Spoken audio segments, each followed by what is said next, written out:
Heartbreak is one of the most painful human experiences. It feels like a part of you has been ripped away. You question your worth, your decisions, your future. But here's the truth. While pain is inevitable, suffering is optional. You have the power to take control of your healing, your growth, and your story. This isn't about forgetting someone, it's about remembering yourself. Breakups are like emotional earthquakes. Everything that felt solid, your routine, your relationship, your future suddenly crumbles.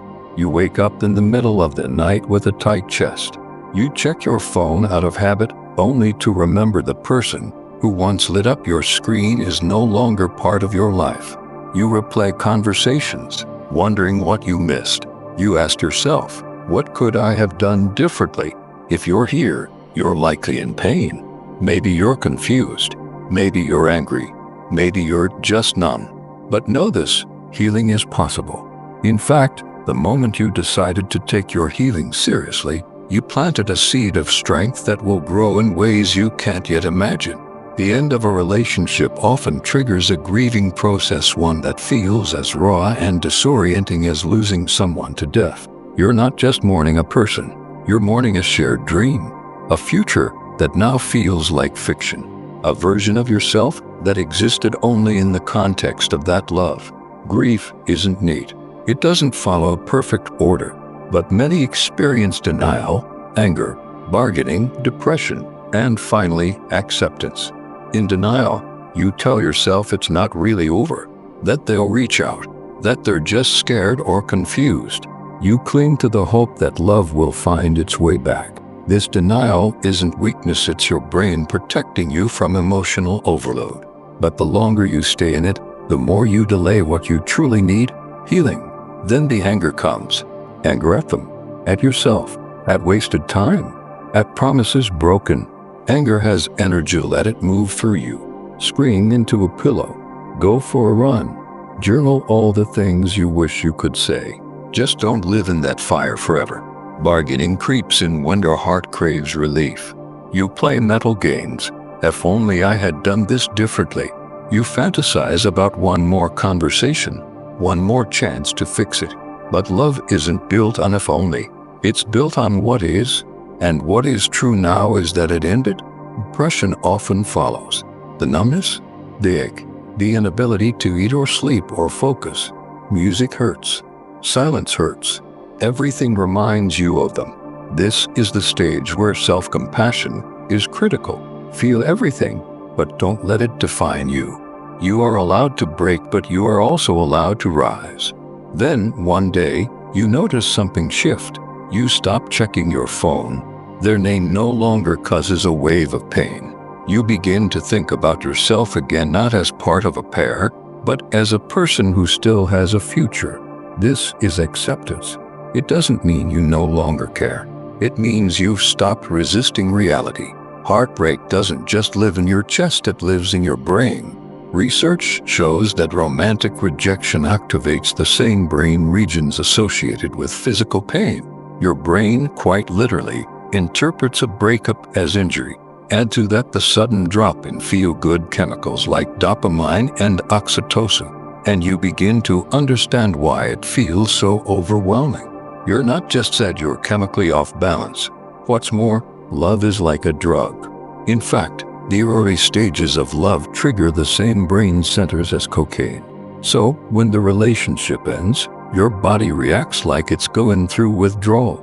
You crave their voice, their presence, their energy. Not because they're your salvation, but because your brain got used to the high. Your mind will start to distort things. It'll highlight only the good memories and downplay the bad. This is called idealization. It's a trap. You'll think of their laugh and forget how often you cried. You'll remember the affection and forget the anxiety. The past wasn't perfect. If it was, you'd still be in it. Then there's the identity crisis. When you've built a life around someone, their exit leaves you asking, who am I without them? You might feel like a hollow version of yourself. But this identity loss is also a blank canvas. It's your chance to rebuild, not as a reflection of someone else, but as a more complete version of you. One of the most powerful actions you can take is to create space. Physical space, mental space, emotional space.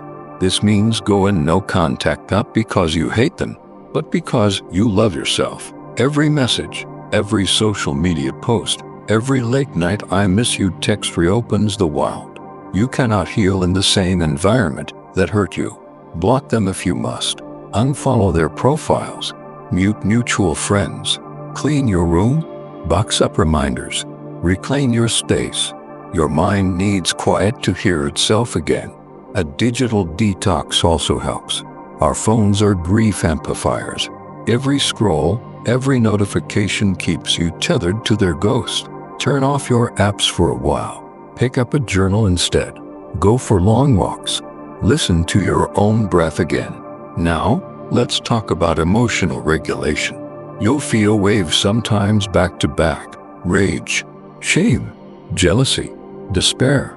Let those waves pass through you, but don't let them drown you. Cry when you need to.